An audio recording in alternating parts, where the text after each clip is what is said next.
Yeah, I often talk to you about money in politics and how important it is.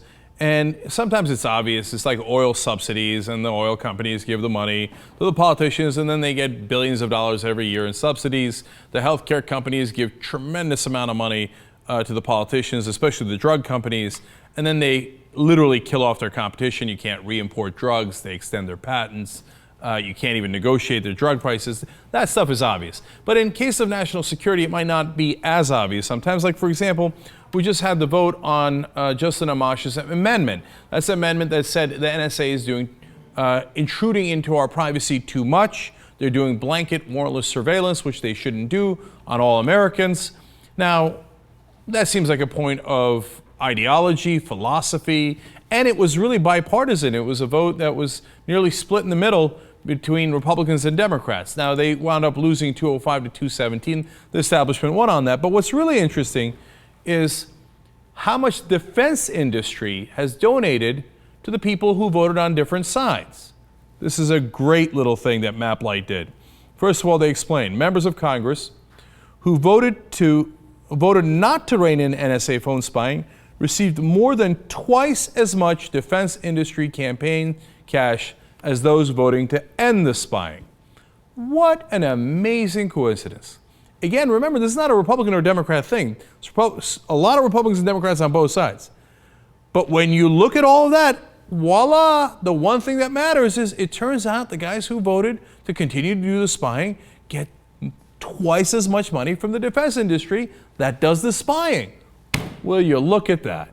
In fact, I love this bar graph here that they did. Average defense industry spending and contributions on the two different sets of votes there. The no votes on the amendment that would have reined in the NSA, on average they got $41,000 per congressperson, and the ones that voted yes on that amendment got over $18,000. It's not like they didn't get anything, but it's 122% more for the guys who happen to vote the right way.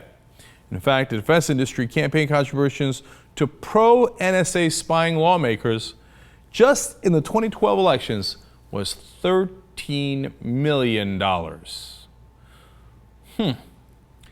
What's funny is they give $13 million, they get just enough votes from the guys they gave more money to, and guess what happens? Private contractors that did the NSA spying, for example, Booz Allen, get $6 billion in government contracts.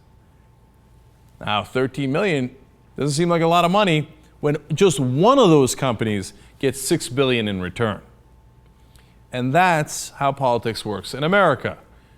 It has become open season. It's corruption that is legalized, systemic, and brazen. Everybody sees this, and everybody looks the other way. Now, how often did you see in the cable news coverage of this story about how much the congresspeople were paid by the defense industry they were voting on? My guess is you didn't see it at all in the mainstream media because they never cover it. They're part of the problem. They're not part of the solution. Our government has been sold off to the highest bidder. You know what I think? You know, if you don't get a constitutional amendment to stop this onslaught, this flood of money pouring in to buy our politicians, you're crazy if you think we live in a democracy. On an incredibly rare case, we might win a vote or two. Is it the rule that we have democracy? No, it would be the exception. We got thrilled here because we came close. And it might be that we only came close in this vote because the defense industry forgot to bribe the other half of Congress enough. Believe me, they'll fix that the next time around.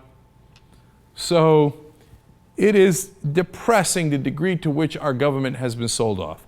Of course, I think the answer is to get that amendment, and you do it through a constitutional convention so you don't have to rely on any of these corrupt politicians in Washington. If you want to find out more and you want to be part of the solution and you want to fight back and you want to get our government back, you go to wolf-pac.com.